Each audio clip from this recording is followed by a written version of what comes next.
La la la la la la la la la la la la la la la la la la.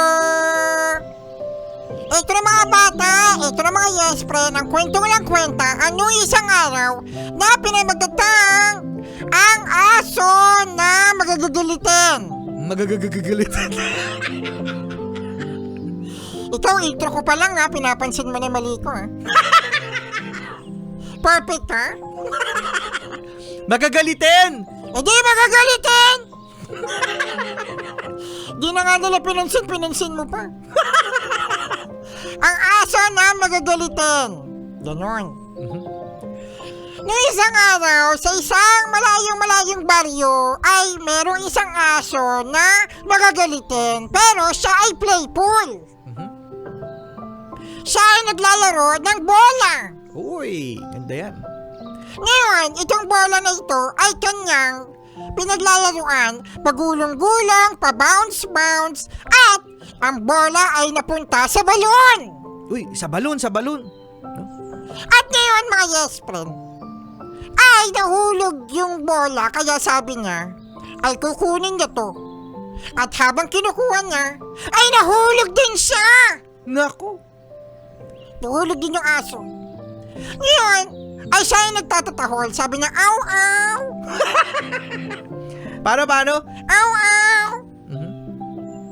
At may nakarinig sa kanya na lalaki. At itong lalaki na ito ay lumapit at sabi niya, uy! May aso! Sabi niya, kailangan kong mailigtas ang aso na ito. Boy, okay magugustuhan niya ng mga pet lover. Correct. Ngayon, ay nakita niya yung aso na naglalalangoy. Naglalalangoy yung aso doon sa balon. Biro mo, malinis ba talaga yung tubig sa balon? Diyan ako napaisip. Kasi ako mga yes friend, Marcian, hindi ako naka-experience na kumukuha ng tubig sa balon. Sa probinsya namin, merong poso.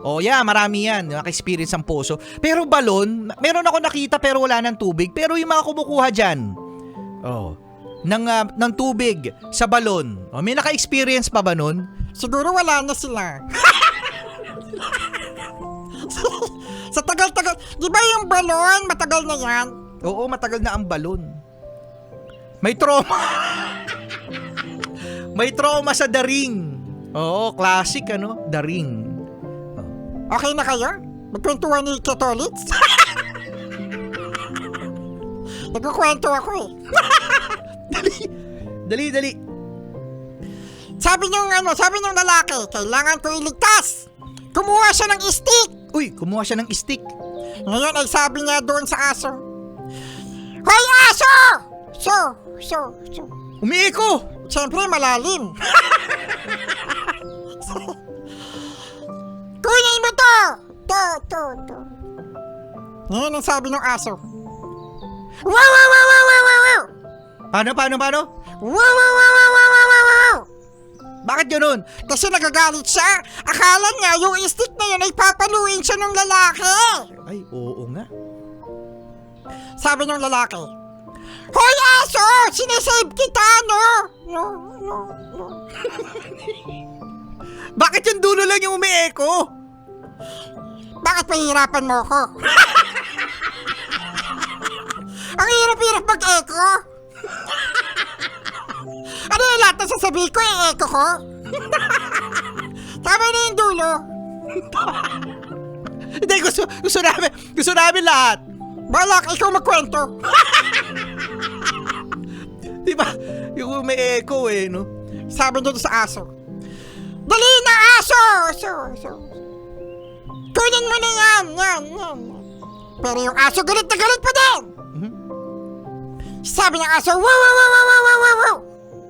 Paano? Pinapagod mo ko. Sabi ng lalaki, paano kita masisave? Kung yung stick na yan ay hindi mo inaabot. Tapos sabi ng aso, ayoko, galit ako. Nagsalita din yung aso. Sabi niya, ayoko sa'yo, galit ako. Mhm. Ngayon ay naglalalangoy pa din ang aso doon sa balon. At napagod yung aso! Naku. At ang sabi ng lalaki, sige na. Abutin mo na. O diba ang tagal, tapos gusto mo i-echo lahat? Tuloy ko panyaro na to. Pero sabi ng aso, wow. Hindi pa rin. Kaya naman mga yes friend, ang aso ay nalunod. Oh, bakit ganyan yung ending? I-save mo yung aso. Yun yung ending eh. Baguhin mo yung ending. Sige, baguhin natin. Binago natin. Na-save yung aso. O ano, masaya na kayo? As a pet lover, save mo yung aso. Pero yung original na, nalunod yung aso eh. Kasi lagi siya magagalitan. Pero sabi nga, sige, pagbigyan, na-save ang aso.